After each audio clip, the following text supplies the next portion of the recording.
I'm Countess Taya, and welcome to my castle. Finally. We've been It's dark and stormy, and the wind is picking up. But don't worry, my darlings. Come inside. You're safe inside. Let's get you dressed up. Why don't you take a seat over there by the fire and curl up underneath a blanket? You're just in time for Taya's Tower of Terror.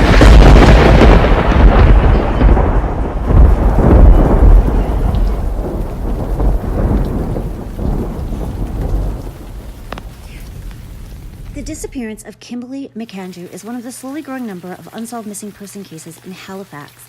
Halifax Regional Police have between 80 to 90 on the books, some dating back more than 30 years. The police force investigates about 1,000 missing person reports a year. While almost all are solved and the people found unharmed, each year 2 or 3 cases go cold. It was the last confirmed sighting of the young woman. What happened to her is a mystery, but Adams believes her sister was abducted and likely killed. If that's the case, her body was never been found. Every family at least deserves that answer. They deserve to be able to take their loved one home and then go from there.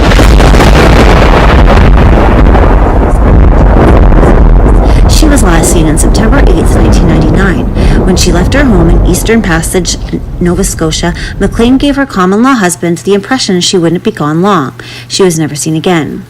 Now, there are some folklore. Many berry pickers have vanished under strange circumstances, and there's also a correlation of several children being found in berry bushes or found holding berries. Now, I'm not going to attempt to explain the strangeness of the circumstances in these events. Some grandmothers, You can be the one judge of the of grandmothers told us that when you go berry picking on any other time in the woods, wear some sort of a bandana on your head, because if you get lost, the fairies will lead you astray, but they can't get to you if you turn your bandana inside out.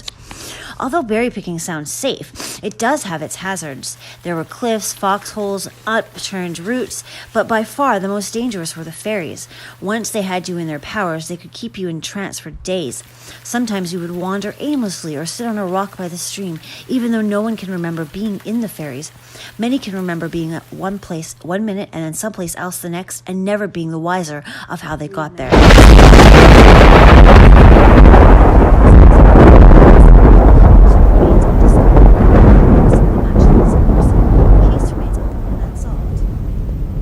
Age at disappearance, 76 years old.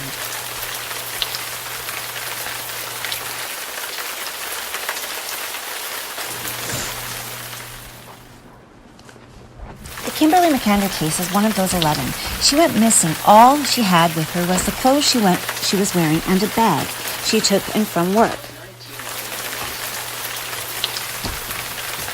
Her bank accounts were never touched, and all of her belongings were left at her Halifax apartment. Adams said her sister wasn't the kind to run off. She always wanted company, even when the family was living in the rural community of Parsbergo, Nova Scotia. The historic missing person cases are reviewed by officers who try to uncover any information that might have been overlooked. Despite that attention, very few old missing person cases end up being solved. One exception was a case from 1998. A man in Halifax was reported missing and was only discovered a few years ago, alive and well, living in Jerusalem. The man simply wanted to sever his connection to the people in Halifax. The officer would not identify the man. Until remains are discovered that conclusively match the missing person, the case remains open and unsolved. The Kimberly McAndrew case is one of those 11. She went missing. All she had with her was the clothes she was wearing and a bag she took in from work. Her bank accounts were never touched, and all of her belongings were left at her Halifax apartment. Adams said her sister wasn't the kind to run off. She always wanted company, even when the family was living in the rural community of Parsbergo, Nova Scotia. You know, I used to make fun of her because she wouldn't walk to downtown Parsbergo alone and wouldn't make me go with her to get a Diet Coke. That's not the personality of someone that has just gone off.